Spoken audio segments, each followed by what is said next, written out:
no mai hoki mai. In this session, we'll hear about an overview of the Social Wellbeing Agency's approach to producing the outcomes framework, research plan, evaluation plan, and measurement framework. Our speakers are Becci Whitton, a Principal Policy Advisor in the Social Wellbeing Agency. She's worked in a number of social policy agencies, including, during her career in central government. Charlotte Moore is a manager at the New Zealand Family Violence Clearinghouse. She is involved in knowledge translation and mobilisation and influence policy, practice, behaviour change around family whānau and sexual violence. Janet Fanslow, Associate Professor of Social and Community Health at the University of Auckland School of Population Health. Janet is also Chief Advisor of the New Zealand Family Violence Clearinghouse. Her research into family violence has been instrumental in proving its high rate of prevalence and exploring prevention. Janet was awarded the membership of the New Zealand Order of Merit for services to the research and prevention of family violence in 2018. Becci, I'll now hand the session and the space over to you.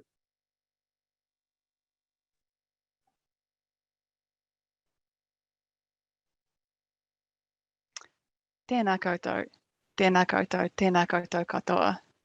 Ko Becci Whitton tōku ingoa, no ingarangi o ku mātua I te puaki o ki whangarei. E mahi ana au ki Toiho Tangata, the Social Wellbeing Agency, and I feel very lucky to have the opportunity to contribute to this work this year and to be speaking to you all today. I'm going to tell you about the work that the Social Wellbeing Agency is doing this year, and then I'm going to pass to Charlotte and Janet, who will talk more broadly about the challenges and opportunities for measurement in the family violence and sexual violence space. So the Social Wellbeing Agency's piece of the puzzle under Actions 38 and 39 is to help develop the learning approach for Te Aorerekura by producing an outcomes framework, a research plan, an evaluation plan, and measurement framework. Now, the learning approach for Te Aorerekura is a big concept. It's about how all of us, people, communities, providers, government, how we share knowledge, improve practice, make decisions, and ensure that together we're moving in the right direction. The outcomes framework, evaluation, research, and measurement plans are just components of this bigger approach, but they're not the whole thing. The learning approach for Te Aorerekura as a whole needs to continue to be developed with communities and practitioners, and certainly not just by and for government.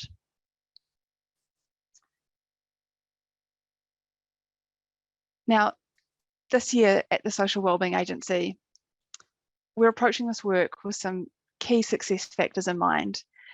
Measuring progress towards eliminating family violence and sexual violence is really hard. It's a complex problem, and we could easily spend a long time trying to produce a theoretically perfect set of indicators. And I tell you, as a bureaucrat, we do love to spend a long time trying to make things perfect instead of actually doing things. So this year we're really focused, on trying to produce something that is practical and tangible. So our goal for our work this year is to put in place plans for research, evaluation, and measurement activities that produce information that people actually want. Information that will tell us whether we're moving in the right direction and that will help make things better for people. So to develop the outcomes framework, we are building on what is already contained in the strategy. The strategy itself sets out 6 fundamental shifts, which you've been hearing a lot about over the last 2 days. And these shifts, if achieved, will create the impacts that we're seeking for people and for the system, and help us realise the overall outcomes and moemoeā of Te Aorerekura. Our view is that in the initial years of the strategy, at least, the most important question we need to answer is, are these 6 shifts being achieved? And to answer this question, we first need to define what we will see if each shift is achieved. What's actually going to look different in practice? What will be different in your working lives and for people? So to do this, we're developing what we're calling the intermediate outcome statements, and we're developing these now. Work is informed by the strategy itself, from previous feedback that was provided during the strategy development process, and from input from expert stakeholders, Janet and Charlotte being two of them. So, for example, Shift 5 says that we will shift towards safe, accessible and integrated responses. Now, we need to get a little bit more specific about what we think that means. And we think that if the shift is being achieved, one of the things that we'll see is that people impacted by violence, or people who use violence, can easily access the help that they need, where and when they need it, and for as long as they need it. So once we've developed these intermediate outcomes, our next step is to identify the research, evaluation, and measurement activities required to track whether these are actually occurring and to fill any critical knowledge gaps that we have. So continuing with my previous example, if we want to know, can people more easily access the services that they need? Well, how would we know that? We might have to go and ask them. We could invest in research that gathers rich information on people's experiences of trying to access support services, and then do the same thing again next year and the year after that and the year after that, so that we can see over time, are the actions that we've committed to under Te Aorerekura actually making a difference? Are things changing for people?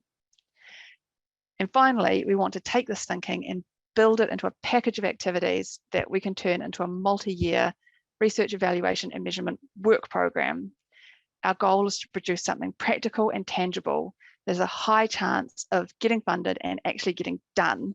And we want everyone to be able to see what is going to be produced and by when, so that you can see when the information that you want is coming and you can hold government to account for producing it. So where we are now is we are halfway through the work that we are planning to complete this year.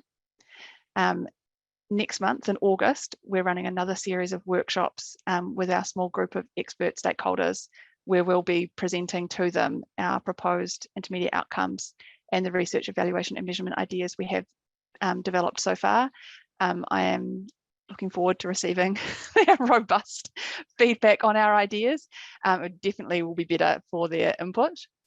And we haven't had much chance for interaction today, but I wanted to say that we really would welcome any thoughts, comments or feedback that anyone listening to this has. As I said at the beginning, this is the learning approach for Te Aorerekura is a big thing, and it is about how all of us work together. It's not just about helping bureaucrats like me fill in reports. If you would like to get in touch with us about this mahi, the best way to do so is through the email address that you can see behind me. You can also find that on the Social Wellbeing Agency's website. If you contact us that way, that inbox is always manned and we can make sure that your inquiry gets to the right person. And I wanted to finish by saying that we are extremely grateful for the support that we've had so far from our expert stakeholders. And I'm very pleased to be able to hand you over to two of them now. Tēnā koutou, tēnā koutou, tēnā koutou katoa.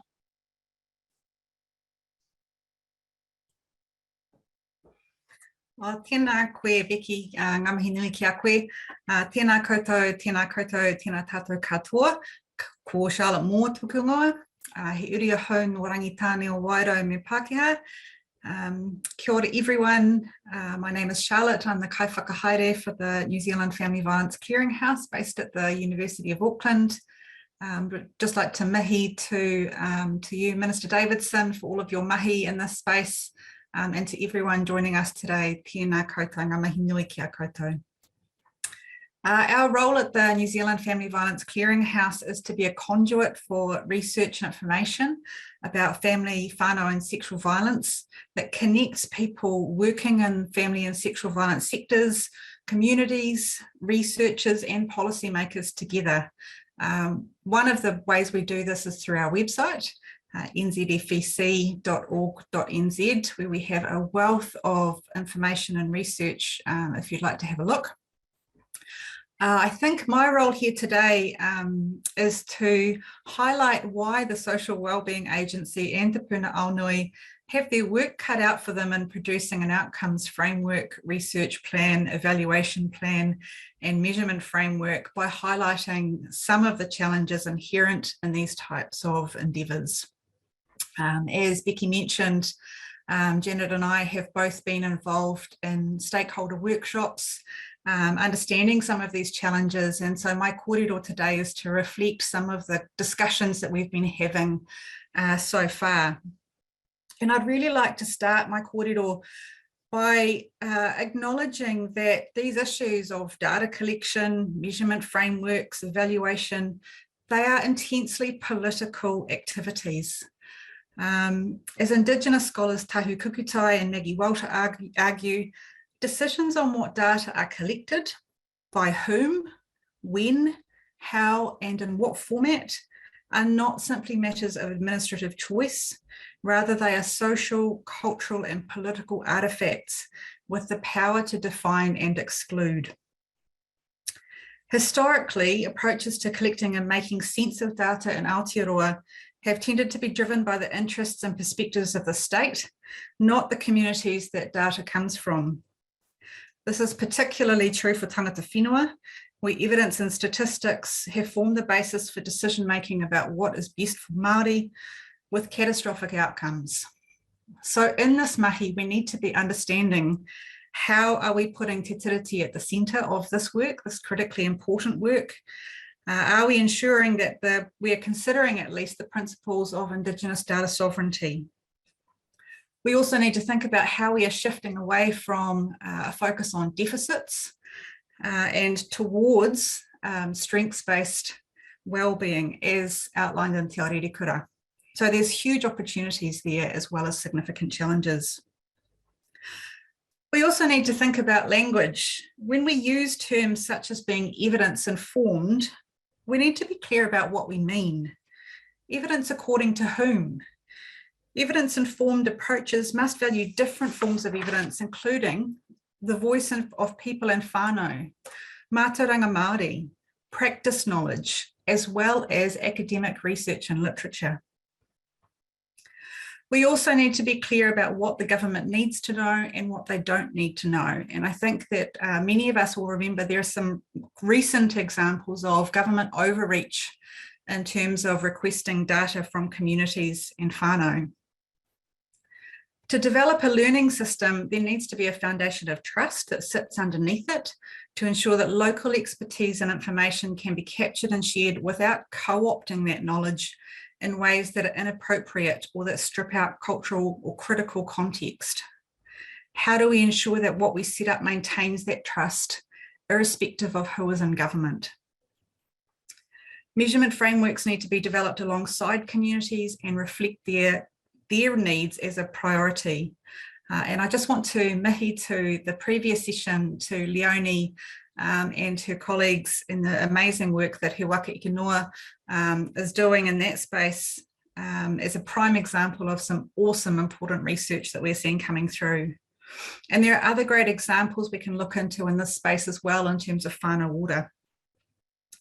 Te Aorerekura is about system transformation, so how we ensure we move beyond focusing solely on crisis, although that's still very important, but also towards an outcomes framework that is aspirational and shows how things could be.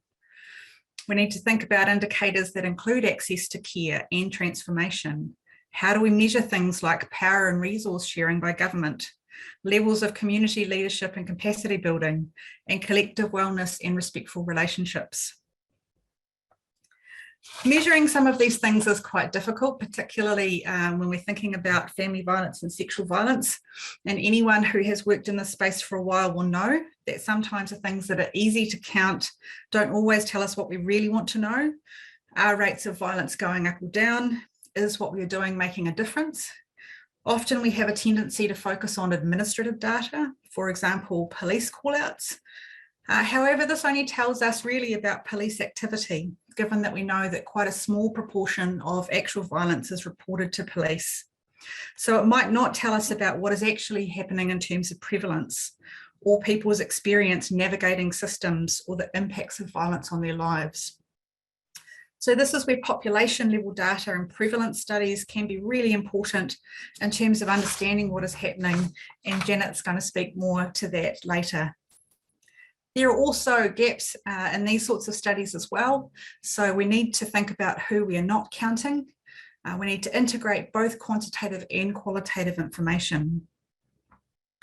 We also need to understand the story behind numbers. Data without context is not helpful.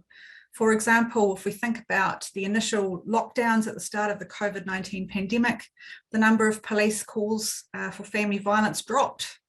But what we need to be asking is, does that really mean that the levels of violence dropped? Or does that indicate that people couldn't find safety in order to actually reach out for help? Likewise, when we have fantastic campaigns drawing attention to these issues, we might see a rise in calls for police assistance.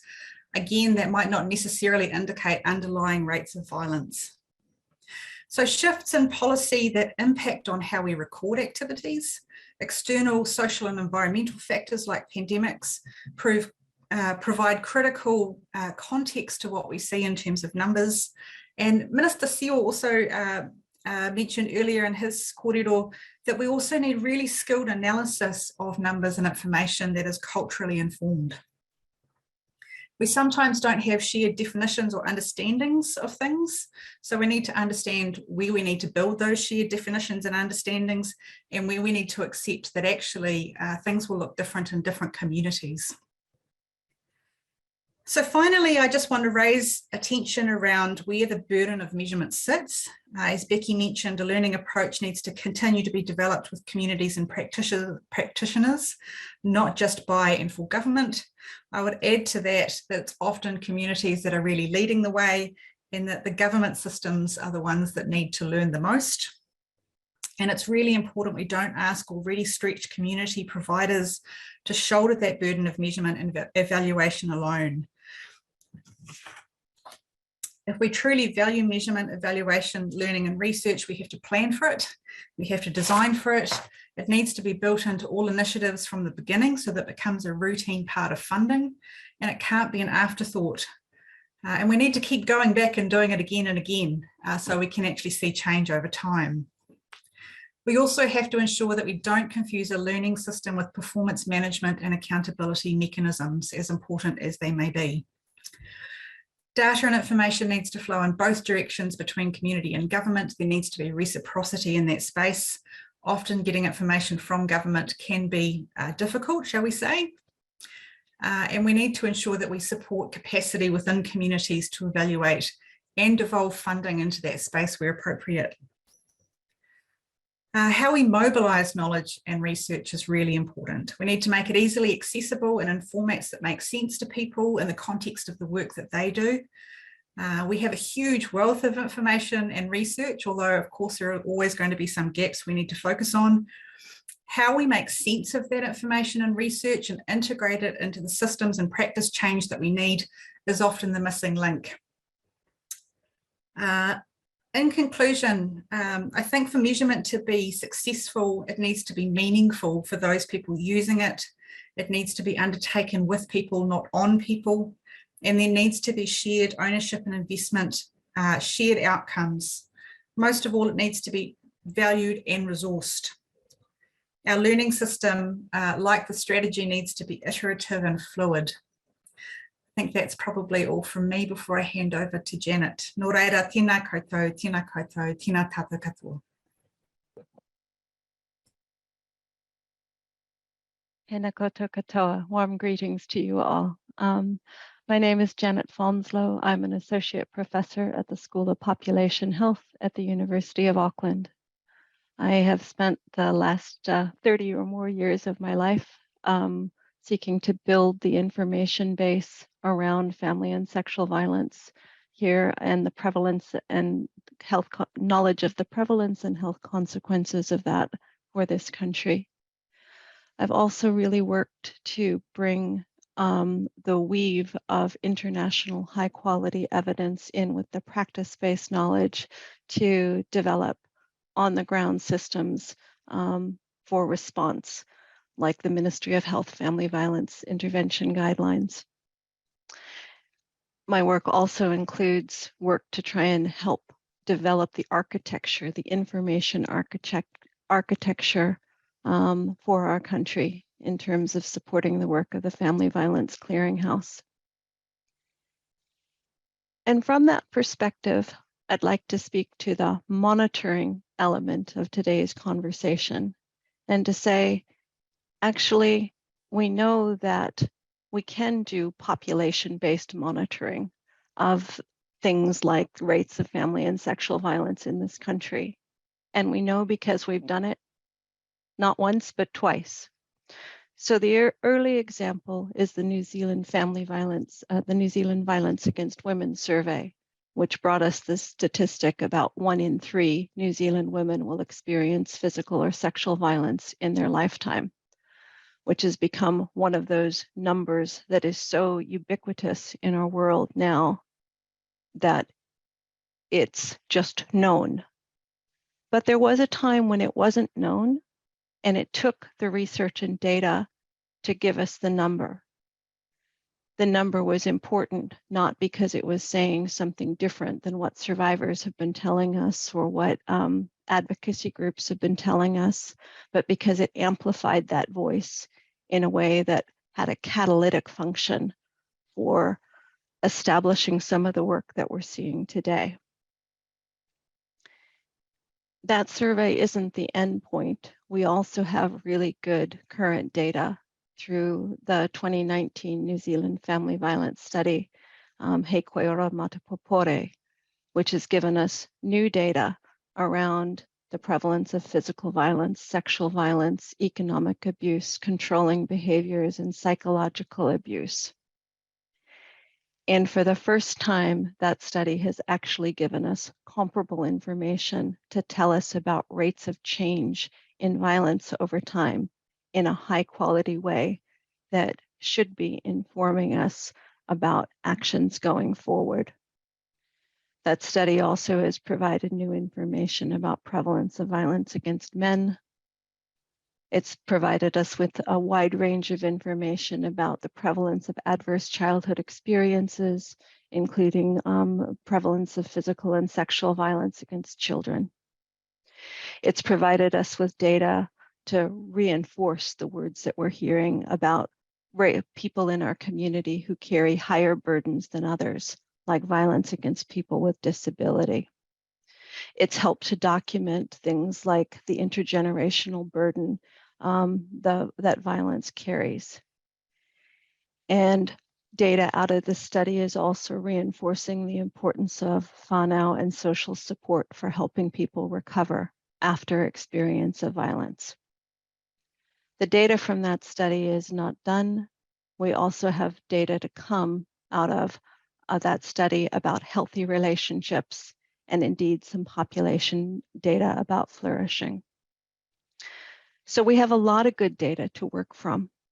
And if studies like this one or the one you were just hearing about previously don't provide it, we do have agencies like the Family Violence Clearinghouse, which provide us with access to a wealth of high quality information from around this country and internationally, which can and should be informing what we do in terms of prevention and treatment responses. And we can see how the weave of that local knowledge and international data can inform the programs like we heard about earlier with Leva's program around upstanding. And access to good international examples, not the bad ones which have taken us in places we don't want to be, but access to those good international examples could help us achieve some of the catalytic changes that we're looking for. For example, the changes around reorienting the criminal justice system to be more responsive to victims, which could be being informed by high quality programs internationally like the Blueprint for Safety, which would help us take a step up. That brings me to the learning portion of this conversation and the idea of a learning system. We don't have a shortage of data, but none of this data and information does us any good if people don't use it, if people don't know it's there, or if people don't have time to invest in learning and getting the depth of understanding about what is quality data, what are quality examples. And it isn't just a matter of finding a statistic, plucking a number out of the air and pulling it in to support a point that we want to make. It's really deep understanding about the context that that data was collected from, what it means, what it tells us, what it doesn't, to apply it well and skillfully. And that information net needs to be combined with the practice knowledge and the community knowledge that we've been hearing so much about over the last couple of days. But that information net becomes critical to helping to catch people and to helping to launch people into that flourishing phase that we would like to see. That brings us to another point around what we've also been hearing a lot about over the last couple of days, about the importance of workforce development and capacity building and capability building.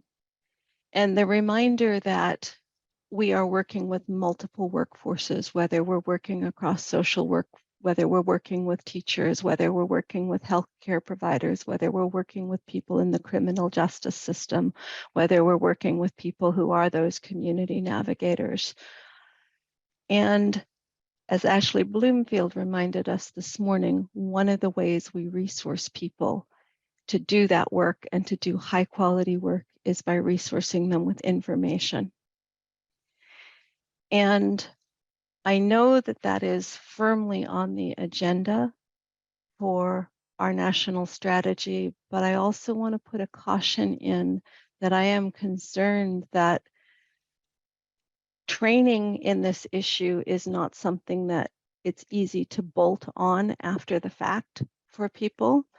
If you listen to the kōrero that we've been having about the need for integration of understanding about disability, understanding about rainbow communities, understanding about healthy relationships, these are deep issues that require lots of knitting together and time for people to develop their own capacity and expertise.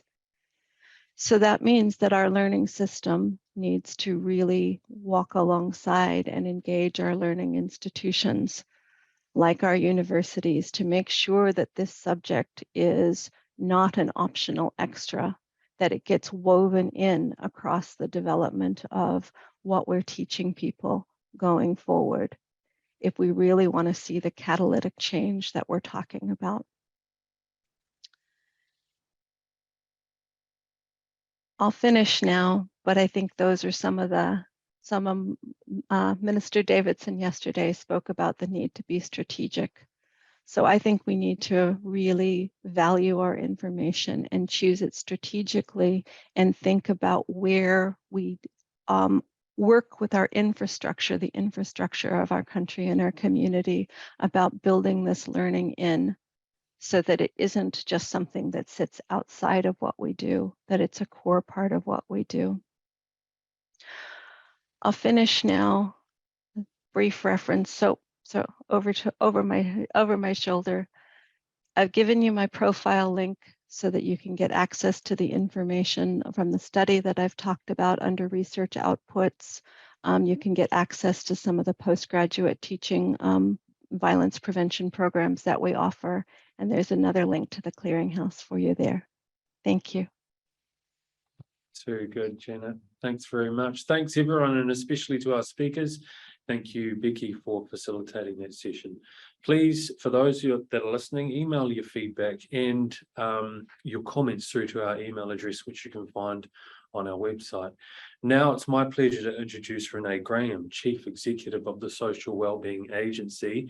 Renee has been listening in along with us over the last session and has the floor just to deliver us her closing thoughts.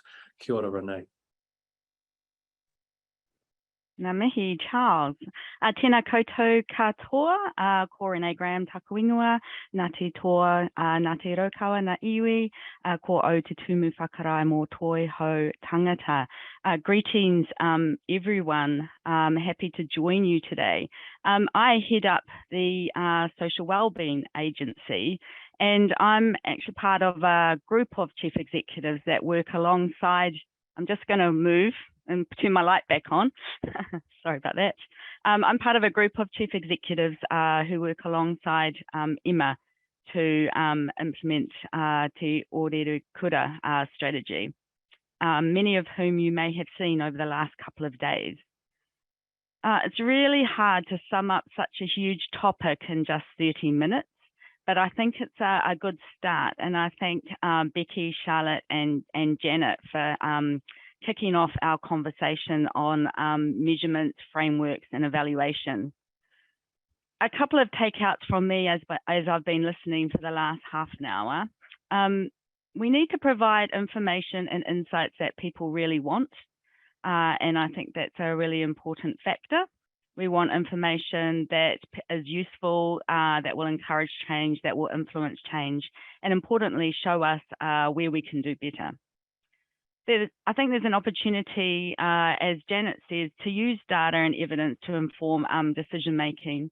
But using some of the existing approaches that we've done in the past, let's not reinvent the wheel. Well, let's look at some of the studies that are already underway, and some of the studies that Janet talked about and Charlotte and what you've heard over the last couple of days. But I also took heed of Charlotte's kōrero, particularly the part that she says we've got our work cut out for us, but also that the measurement framework and the evaluation and our work really needs to be developed with a tiriti lens, come from a community perspective and be strengths-based. And I think that should underpin our work.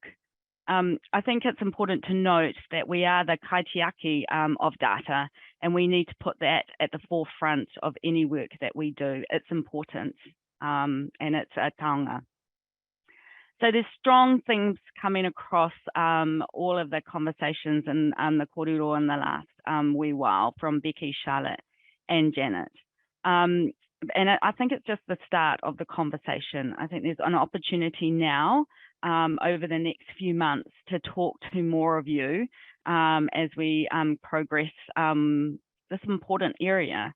And it is important and it's a key part, I think, of achieving the strategy, knowing that we've achieved the shifts that we want across the system. So again, thank you to Becci, Charlotte and Janet for your kōrero and presentations today. We look forward to continuing the partnership with you and that support. Ngā mihi nui kia koutou katoa. Back to you, Charles. Ngā mihi, Renee, thank you for your time. I've noticed that some of the CEs that we've had across our cameras today have been wearing these really bright colours. It's really good to see. Thank you very much.